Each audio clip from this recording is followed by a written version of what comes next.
le fait de regretter le péché fait partie des conditions du repentir, sans quoi le repentir du serviteur n'est pas accepté. Et on rattache à cela la demande de pardon. Et une des meilleures manières de formuler cette demande-là, c'est notamment ce qui est rapporté par l'imam al-Tirmidhi dans ses sunan et authentifié par Cheikh al-Albani. Le prophète sallallahu alayhi wa sallam a dit: Man qal astaghfirullah alladhi la ilaha illa hu al-hayyul qayyum wa atubu ilayh. Celui qui dit je demande pardon à Allah en dehors de qui il n'y a pas d'autre divinité méritant d'être adorée si ce n'est lui, le vivant, celui qui subsiste à lui-même, et je me repens à lui. Donc celui qui dit cela, nous dit le prophète sallallahu alayhi wa sallam, ghufira lahu wa in kana qad farra min az-zahf.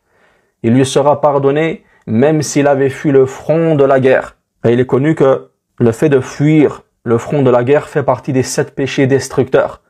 Mais malgré cela, celui qui remplit les conditions du repentir, nous dit le prophète sallallahu alayhi wa sallam, qui est sincère, qui regrette d'avoir fait ce qu'il a fait, et prononce cette formule de demande de pardon, astaghfirullah alladhi la ilaha illa huwa al-hayyul qayyum wa atubu ilayh.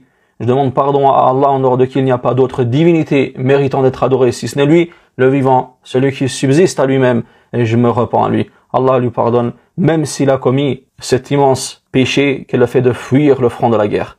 Donc invocation qui est très courte. On voit que c'est une invocation facile à apprendre, mais elle est extrêmement méritoire. Et que je vous conseille fortement, donc mes frères et sœurs, d'apprendre par cœur et de la formuler quotidiennement, en y mettant bien sûr du cœur, en y mettant bien sûr de la sincérité. Donc ceux qui demandent comment formuler une demande de pardon, voici donc une des meilleures manières pour formuler votre demande de pardon.